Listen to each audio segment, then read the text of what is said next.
Hi, you guys. Uh, I'm bringing this video to you. This is probably the most important video that you'll see this year. I'm calling it Game Time, and I think you'll see if you watch this thing what I mean. I'm gonna show parts of it, and I'll come back and try to talk about certain things as we go along. This may take me 2 videos, so please, if it does, follow it all the way through, please. This is really important for all of you. Right? Alright, I'll be back in a little bit to talk to you. When y'all go home and you're talking to your buddies and they say, he wants to take my gun away. You've heard it here. I'm on television, so everybody knows it. I believe in the Second Amendment. I believe in people's lawful right to bear arms. I will not take your shotgun away. I will not take your rifle away. I won't take your handgun away. My understanding is the Vice President's going to provide a range of steps that we can take to reduce gun violence. Some of them will require legislation. Some of them I can accomplish through executive action. And so I'll be reviewing those today, and as I said, I'll speak in more detail to what we're going to go ahead and propose later in the week. But I'm confident that there are some steps that we can take that don't require legislation and that are within my authority as president. And where you get a step that has the opportunity to reduce the possibility of gun violence, then I want to go ahead and take it. Okay, here's what you need to know about that clip there. Most of you know that the clip was the big push on gun control was after Sandy Hook. And of course, the thing that you need to understand first of all is that if you look at all the statistics on it, they don't add up with what the Obama administration is pushing, or anybody else. It's always any place where guns are allowed and are preferred, I guess you might say, crime is down. Any place that prohibits it, like New York City, crime is way up. In fact, New York City has the highest crime rate in the world. Okay, and it does matter. But here's the other thing about it. You have to understand that the regime that's in place here, we're not talking about Republicans or Democrats here. We're talking about, get into it later, but New World Order has taken control. And they're telling these people what they're going to do. But as one of the historians said, Obama has managed to, out of the 12-step program of Marxism, Obama has managed to fulfill 10 of those. There's one left. But if you go back in history, you'll find out Stalin, Hitler, all these guys said the same thing and did the same thing, and that was register guns and then take them away. Because once they registered them, they knew where they were.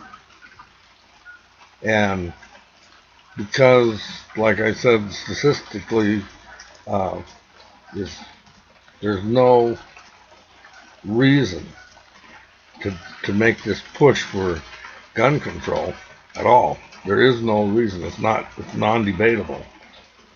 But here they're making this a #1 issue when, as most everybody knows, the United States is bankrupt, and gun control is the #1 issue. You know, Russia's rattling its sabers, China's rattling its sabers, and Iran, and our #1 push is gun control, which statistically has no bearing on anything. You need to think about these things. Okay? All right. Let's go on to the next clip. Overtime, students there poured out of the bars onto the streets of Tucson to find close to 100 militarized cops dressed in riot gear and wielding batons. Students there said riot police were all dressed up for a riot and had no riot to go to. Here, this video shows a female student in Arizona getting brutally knocked down by riot police, seemingly for no reason at all. Now, videos that were uploaded over the weekend show cops in Arizona intentionally inciting violence by firing pepper rounds into the crowd of students and attacking innocent bystanders. We've got a very serious situation here. I'm holding what is called the right-wing extremism, current economic and political climate, fueling resurgence and radicalization and recruitment. And in it, we talked about the fact that they define pro-lifers as domestic terrorists. They put this in a Department of Homeland Security document, this official assessment, now saying pro-lifers, people that believe in end-time prophecies, people that are opposed to the administration's position on immigration, those of us that are standing up for the sanctity of life and for the sanctity of marriage, all of those are now potential, and this is what they're saying, domestic terrorists. It's a threat. They call people who believe in the sanctity of life, who believe in owning firearms, who believe in serving their country in the military and coming back, who are very concerned about the policies that this nation is embarking on, spending too much money, taxing too much. It's all listed right here. These are the domestic right-wing extremists. Okay, did you see how bad those police brutalized that girl? That's not an isolated incident. Maybe you haven't seen it in your town, but a lot of that going on. Just this last week in Albuquerque, I think it was. There's a video, you can go online and see it, and it's really sad. The police outright murdered this guy, and they've already been cleared. But you can watch it. The video wasn't supposed to get out, and it did. They murdered him for no reason. And the reason why is because the police are being federalized. This again is coming straight out of the White House. And you're going to see it. You're going to see it in your town. If you haven't seen it yet, you're going to see it. But just a little hint. Why do you think they want to confiscate guns? So you can't fight back in situations like this. That's the only reason. There isn't another reason. And then the rest of the clips there, all of you guys fit into one of those categories. You realize that, don't you? You realize that if you're on one of those lists, that you're now listed as a terrorist. And if you are, you come under the laws that Obama signed into law that he can kill Americans on American soil or detain them forever without any legal process. You need to think about that. Okay, let's move on. The burden of service has fallen almost exclusively onto the backs of our military. And that's why I won't just ask for your vote as a candidate. I will ask for your service and your active citizenship when I'm President of the United States. People of all ages, stations, and skills will be asked to serve. Because when it comes to the challenges we face, the American people are not the problem, they are the answer. We cannot continue to rely only on our military in order to achieve the national security objectives that we've set. We've got to have a civilian national security force that's just as powerful, just as strong, just as well funded. Everybody somewhere between the ages of 18 and 25 will serve 3 months of basic training and understanding in a kind of civil defense. That universal sense of service, somewhere between ages 18 and 25, will give Americans, once again, a sense of what they are to be American and their contribution to a country and a common experience.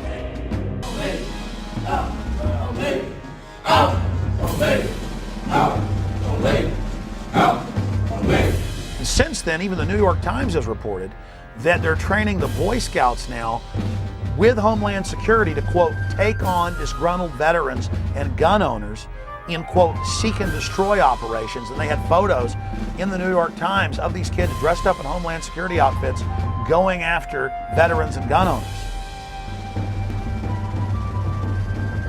Stalin said, give me somebody before age 7 that can turn them into anything I want. So that's why there's this push. Get the kids into the school system. Get them to not follow evidence. Get them to only do as they're told. Get them to be little robots. Get them to think it's normal to march up in lines and act like little soldiers and so forth. And then later in life, they'll never know the difference. Everybody has to get rid of the idea that they're an individual. They have to understand that we all have to work in the group for the collective, for the good of the whole. Not for the good of your child or for the good of the teacher, for the good of the whole. If you have to give up some of your most cherished beliefs, and that they have to train you to give these up because it's going to be for the good of the whole, you give it up. What this legislation does then is to help harness this patriotism and connect deeds to needs. We cannot continue to rely only on our military in order to achieve the national security objectives that we've set. Are you guys listening to that crap? I'm sorry, there's no other way to put it. You know, if you go back and look at some of the old films, you know, going back into Nazi Germany and everything, some of this stuff that these people are repeating right now is exact words right out of Nazi Germany. I hope you guys really are waking up to that. You know, you can't make this stuff up when it's like this. Almost all of this is in public. That's how bold they are now. The New World Order is making the big push now, and that's why I'm here. That's why I'm trying to get you guys to wake up, because it's almost over. And if you don't stand up with us, we're in for a world of hurt. And I'm going to challenge some of you people right now. You know, I'm not picking on you because you're Democrats or you're liberals, but specific groups like the Native American tribes. You guys have been funding the Democrats because you apparently have won concessions from them in the past and everything, but this is different. This has nothing to do with Democrats or Republicans. These guys are all in the same bed right now, and their aim is to destroy the United States. At least that's their aim. The New World Order is in the process of destroying the whole world. You guys need to wake up to this. It's we're close to losing it all right now, and I gotta get it, somehow have to get this across to you. But listen to these things, listen to what these people are saying. I know it doesn't fit into any of the possibilities that any of you guys think about, because most of you guys are good people. I know that, and we have to stop this. If you need to, go back and listen to what was just said. Okay, you guys, I'm going to have to make the second part tape, or video, I should say. Please, you guys, whatever you do, follow through. Watch the second half. This is really a matter of life and death now. And we're way closer than anybody has any ideas. Some of it depends on where you live, just how important you think this is. Where I'm at, and where a lot of people that will see this video, at least locally, we haven't seen too much yet, but it's coming, you guys. And all I can do is I beg you to follow through and watch the tape. I'll see you.